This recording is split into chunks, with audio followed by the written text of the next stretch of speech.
In part one of our tour of Tasmania, we travelled from Launceston to Port Arthur.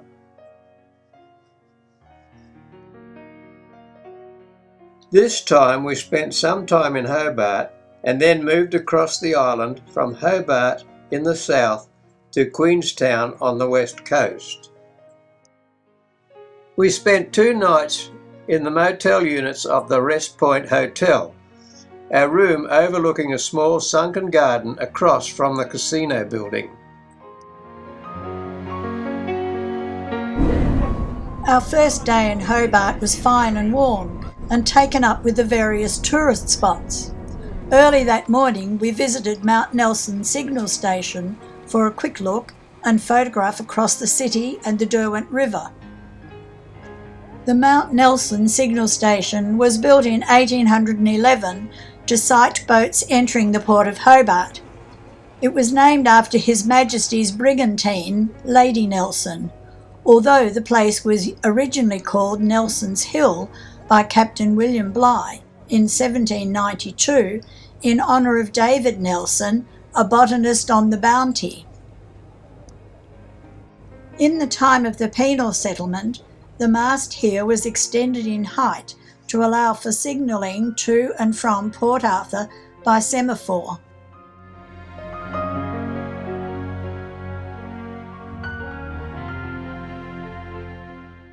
On leaving the hill, we were able to snatch a photograph of the caretaker's house.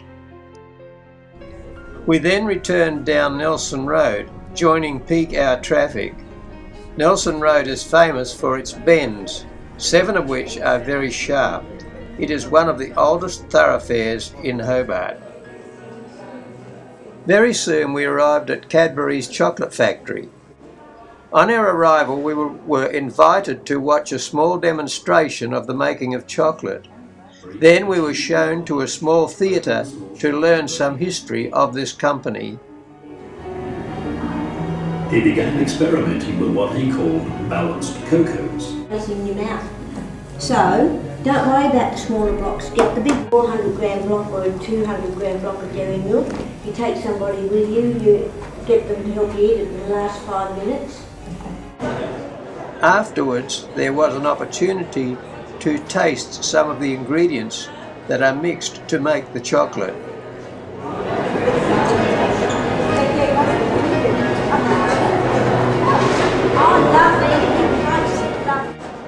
Following this, we were able to wander through the shop and make purchases at a reduced price.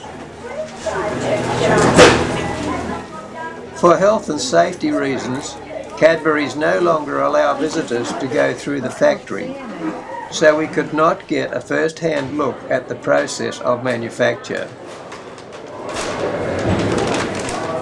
After leaving Cadbury's, we travelled to Bonnarong Park, a wildlife centre, where a ranger gave us a guided tour, firstly to the wombats. Now rarely do people see wombat playtime. It doesn't last too long every single day. Wombats sleep for about 16 hours a day, so there's a lot of sleeping to be done throughout the day. It generally happens about an hour or so after a bottle. Once the milk's settled and she's had a good snooze, she goes a little bit silly for a while. Do you want to go? Really? Yeah. Excellent. I just want a photo and I don't want a pat. That's beautiful, thank you. He said he was going to take it back, so... We charge extra for that, I'm afraid. I was going to charge. Yeah. Dear we soul.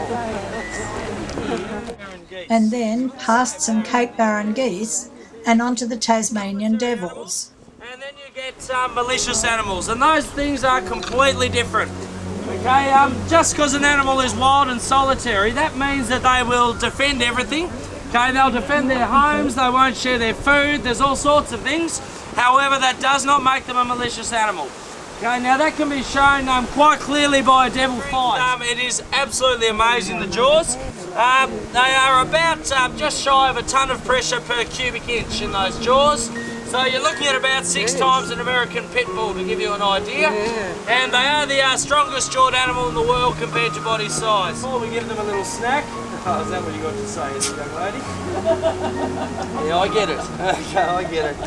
Just to touch on their breeding, they are a marsupial, so just like the ugly devil survives. So now we'll see how she's going to behave as I head to the food bucket there. I know. So you see how it's when you walk away, you see, because it's all about dominance. If you hold your group. Our next encounter was a close-up experience with a koala. Sad. You just have to look at Kangaroo Island and the issues that they're having there now. It shows once again why putting an animal where it's not meant to be is not the answer.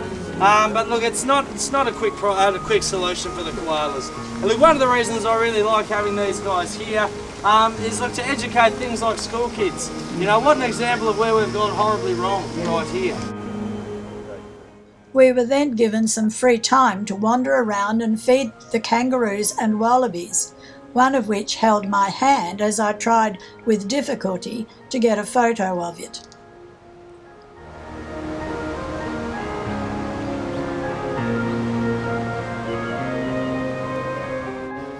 A spotted quoll captured our attention. There are 4 species of this marsupial in Australia, the spotted-tailed quoll being the largest. Quolls are mainly active at night, but the spotted quoll is sometimes known to forage and bask in sunshine. We had a front seat on the coach that morning, and as it was a bright sunny day, we were able to view the surrounding country as we left the park. By lunchtime, we found ourselves driving over Richmond's famous Stone Arch Bridge, spanning the Cole River. Right-hand side, you've got St John's Catholic Church. A quick turnaround past the Catholic Church, and we were in a position to view the beautiful stone arches of this bridge. It was built by convict labour with local sandstone between 1823 and 1825, and is the oldest known stone arch bridge in Australia. After a quick lunch at the bakehouse, we took a stroll down the main street to photograph some of the old historic buildings in the town.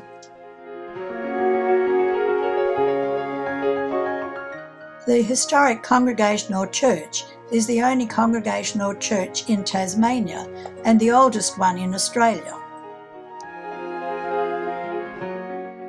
That afternoon, we were back in Hobart at the Botanic Gardens. By now it was very windy and the floral clock told us it was 3:30 p.m.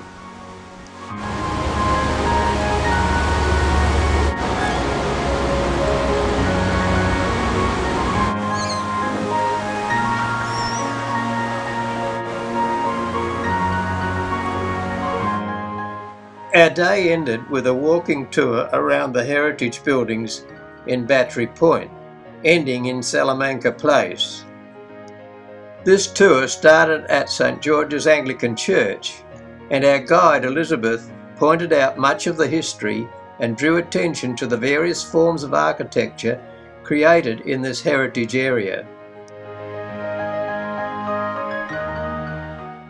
In 1818, a battery of guns was established at this point, hence its name. This area retains much of the character and heritage of 100 years ago. Arthur Circus is a small park, part of a grant to the Reverend Robert Knopwood. The site was purchased by Governor Sir George Arthur in 1829, who sold the land about 20 years later. The auction at the time advertised delectable building sites in a neighbourhood destined to become the resort of the beau monde. Our tour led us past many more buildings of historical importance and architectural design. Finally, we descended a flight of concrete stairs to Salamanca Place, where we found a small cafe for a quick cup of coffee before rejoining the coach.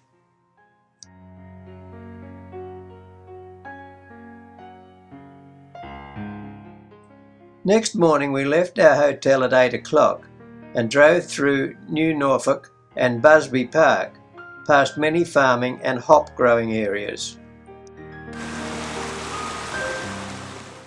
About an hour later we stopped at Mount Field National Park, and after a brisk walk through rainforest country with its palms and mosses and creeks, found ourselves admiring the beautiful Russell Falls.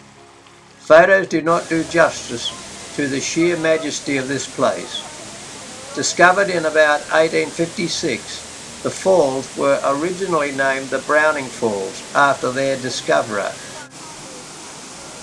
The falls flow over Permian siltstone, with sandstone making up their more resistant surfaces. We then enjoyed a cup of tea at the visitor centre before moving on. We were now headed towards Derwent Bridge for our lunch stop, travelling through the hydro areas of Tarraleah and Tungatina. Tungatina's power station, commissioned between 1953 and 1956, is a hydroelectric station in the Lower Derwent catchment area.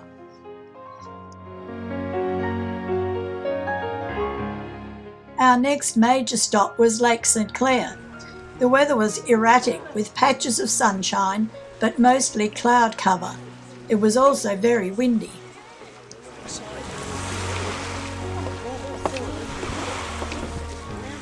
Situated at the southern end of Cradle Mountain, Lake St Clair National Park is Australia's deepest freshwater lake, extending to 190 metres deep.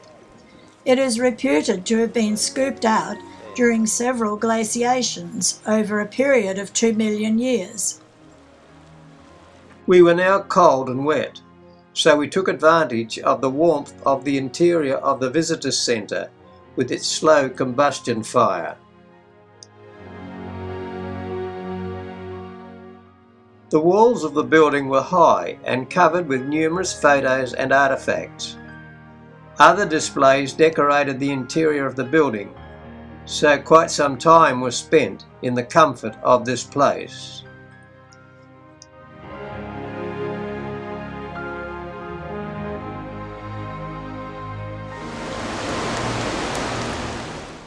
Late in the afternoon, and now not far from Queenstown, we stopped to take a look at Nelson Falls.